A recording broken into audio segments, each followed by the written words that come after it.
Bismillahirrahmanirrahim. Alhamdulillahilladzi nasta'inuhu wa nastaghfiruh wa na'udzu billahi min shururi anfusina wa min sayyiati a'malina may yahdihillahu fala mudilla lahu wa may yudlilhu fala hadiya lahu.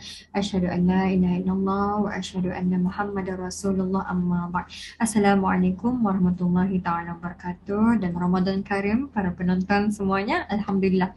Bersyukur kita ni kepada Allah Subhanahu wa taala kerana kita ni pada ketika ini di bulan yang sangat mulia, bulan yang ditunggu-tunggu oleh semua umat Islam, bulan yang sangat meriah yang kita ni, iaitu bulan Ramadan yang mubarak.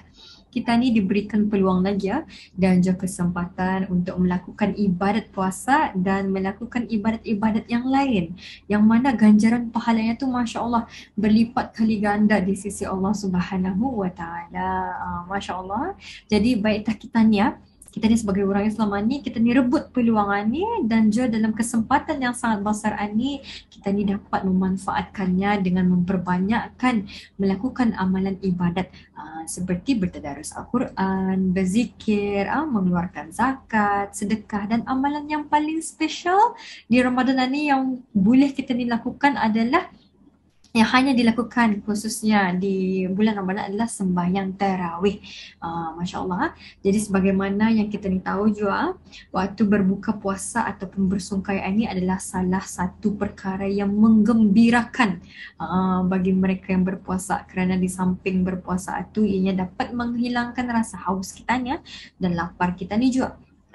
Bersungkai itu menimbulkan rasa kegembiraan di atas sempurnanya ibadat puasa yang telah kita ni buat di siang hari. Perasaan gembiraan ketika bersungkai ini sebenarnya ada disebutkan dalam sebuah hadis yang diriwayatkan oleh Al-Imam An-Nasa'i, yang mana maksudnya daripada Abu Hurairah radhiyallahu anhu telah bersabda Rasulullah sallallahu alaihi wasallam, orang yang berpuasa memperolehi dua kegembiraan yang dia merasa gembira dengannya.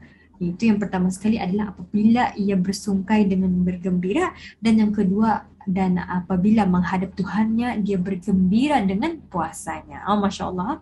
Jadi insya Allah di sini saya ingin kongsikan walaupun tak kita ni tu bersungkai, yang mana bersungkai ini kita ni maklum sudah ianya adalah merupakan waktu yang kita ni nanti-nantikan, yang membuatkan kita ni gembira, sehingga setiap waktu maghrib tu confirm tu memang semua orang tahu tu bila masuk waktu maghrib time Ramadan.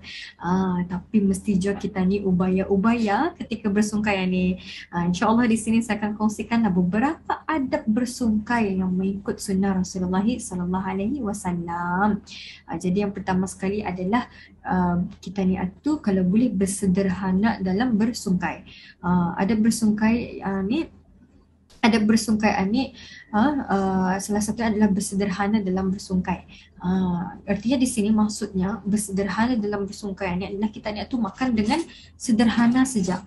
Jangan tanya kita ni berlabih, jangan luan terlampaunya kita ni sampai kita ni tu terlalu kenyang, atau dalam istilah kita ni benar adalah kebongkayangan.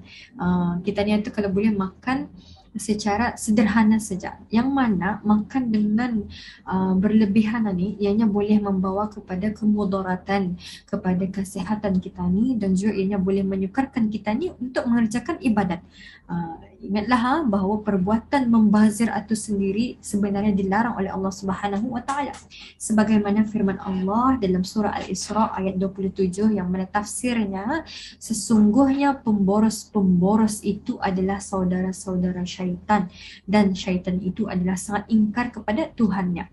Jadi kita ni sebagai orang Islam kalau boleh bersungkai itu dengan cara yang bersederhana dan juga mengikut kadar yang indah berlebihan, yang dia terlampau berlebih ni kita ni, sehingga perut kita ni merasa kenyang. Kenapa? Pasal ini tujuannya adalah untuk mengurangkan, puasa ini sebenarnya tujuannya adalah untuk mengurangkan kadar pemakanan. Namun kalau makan je berlebihan, sekalipun makanan itu makanan yang halal ni kita ni, ianya juga boleh memudaratkan manusia.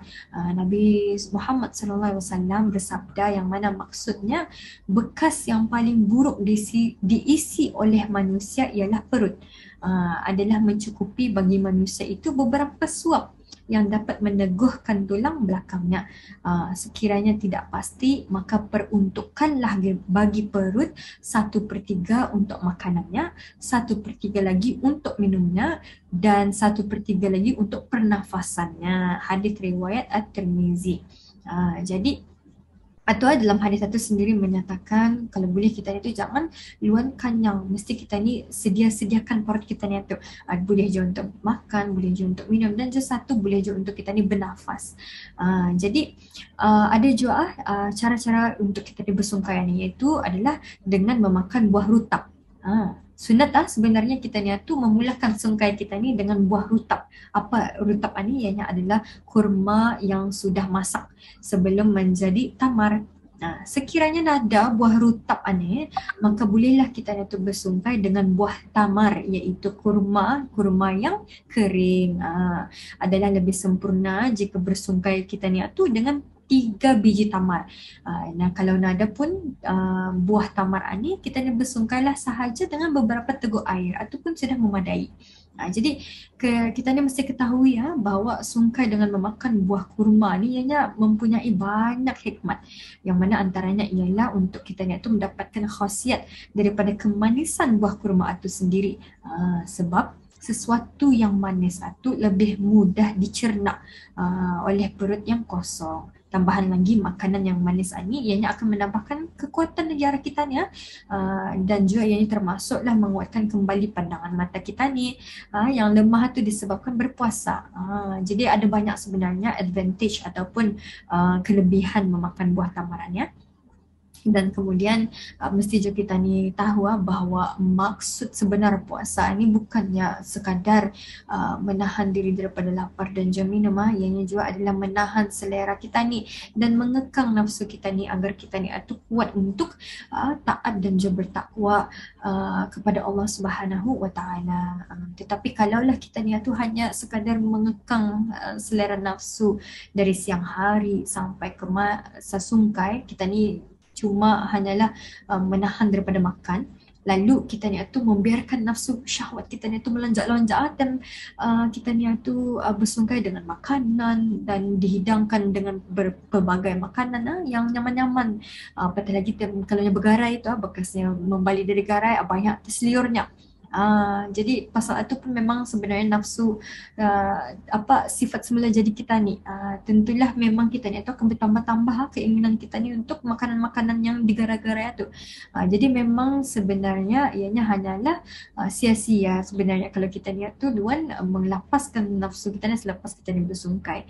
Yang mana Imam Al-Ghazali rahimahullah ta'ala dalam kitab Ihya Ulumuddin ada berkata, bagaimanakahnya orang yang berpuasa itu mendapat faedah berpuasa untuk melawan musuh Allah dan mengalahkan syahwat sekiranya ketika ia bersungkai itu ia mengisi perutnya dengan pelbagai macam makanan yang telah ditinggalkan di siang hari.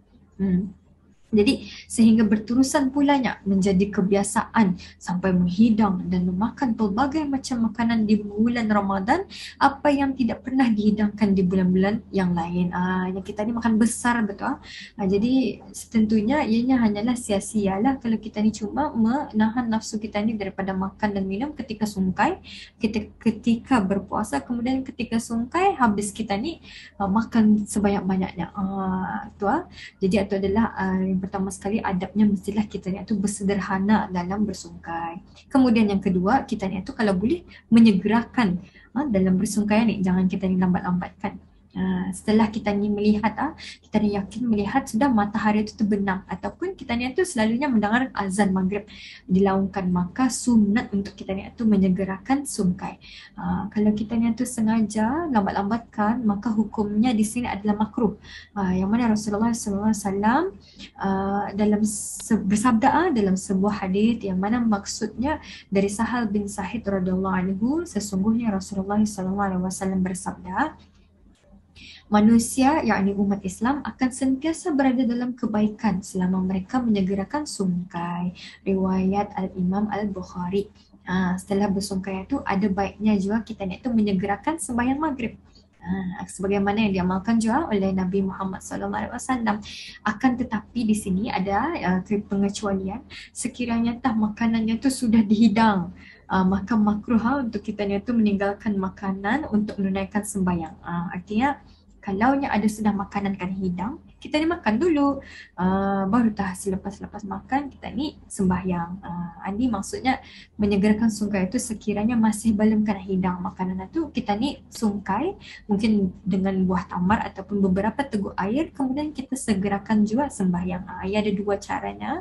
Ini berdasarkan sebuah hadis Rasulullah SAW yang bersabda dari Anas radhiyallahu anhu bahawa Rasulullah SAW bersabda yang mana maksudnya apabila makan malam telah dihidangkan, maka makanlah dahulu sebelum menunaikan sembahyang maghrib. Dan janganlah makan dengan terburu-buru terhadap makan malam kamu itu. Riwayat Al-Imam Al-Bukhari. Perkara yang kita ni mendahulukan makan daripada sembahyang apabila makanan telah sedia terhidang ini, sebenarnya ianya bukan khusus time kita bersungkai saja ataupun sembahyang maghrib saja. Bahkan hukumnya adalah sunat juga untuk kita ni tu melakukan perkara sedemikian kepada sembahyang-sembahyang yang lain dan juga waktu makan yang lain, kerana dikhawatiri kita ni indah khusyuk dalam sembahyang, malah terfikirkan makanan berhidang. Artinya mesti kita ni makan dulu baru kita ni sembahyang kalau makanannya sudah terhidang. Okay. Kemudian yang ketiga, insyaAllah adab yang terakhir ketika kita ni tu bersungkai adalah kita ni tu membaca doa selepas bersungkai. Disunatkan kita ni tu membaca doa sejurus selepas bersungkai. After saja bersungkai terus baca doa. Doa bersungkai ini biasanya ianya akan memang disiarkan ke udara selalunya di radio kita ni, di TV, RTV dan sebagainya.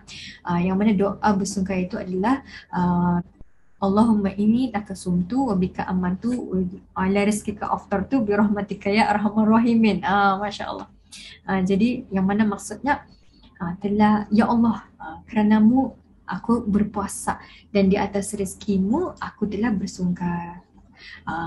Jadi sekiranya bersungkai itu dengan air ataupun selainnya, bolehlah kita ni tu menambah dengan doa berikutlah yang membawa maksud telah hilang kehausan dan telah basah urat-urat dan pasti dikurniakan pahala dengan kehendak Allah.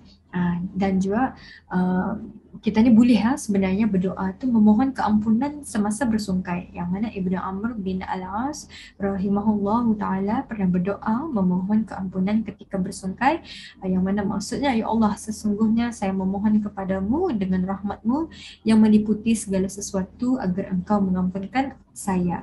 Dia riwayat Ibnu Majah. Jadi sebenarnya banyak di sini hikmah bersungkai dengan bersederhanaannya, yang mana ianya mencapai hakikat maksud puasa yang sebenar. Kerana hakikat dan juga rahsia puasa ini adalah untuk melemahkan kemahuan dan juga keinginan yang digunakan oleh syaitan sebagaimana cara untuk menarik perhatian manusia kepada kejahatan. Jadi jika sekiranya semua kemahuan dan juga keinginan kita ini dipuaskan semasa bersungkai, maka ia menunjukkan seolah-olah puasa pada siang hari itu sebenarnya dan bagi kesan apa-apa kita ni. Hakikat puasa sebenar itu indah kita ni sempurna mencapainya. Oleh itu kesan puasa itu hendaklah dikekalkan walaupun ketika bersungkai, iaitu dengan cara sederhana sahaja. Kita makan dengan sederhana sahaja. Demikianlah itu adalah antara adab dan juga etika bersungkai yang diamalkan oleh Rasulullah SAW.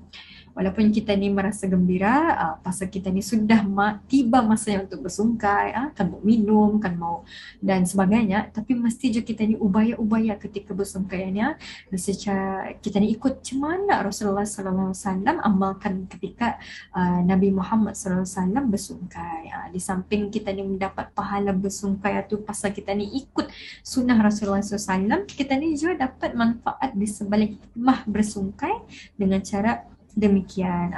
Jadi itu yang akan saya kongsikan. InsyaAllah mudah-mudahan Ramadan ini kita ni peka sedar akan apa hakikat sebenar puasa tu. InsyaAllah marilah sama-sama kita ni memperbaiki amalan kita ni, memperbaiki kita ni punya akhlak dan sebagainya. InsyaAllah, dan mudah-mudahan kita ni, amalan kita ni di bulan Ramadan ini diterima oleh Allah Subhanahu wa taala. Aku li qauli hadza wa astaghfirullahal azim li wa lakum. Wabillahi taufiq wal hidayah. Wassalamualaikum warahmatullahi taala wabarakatuh.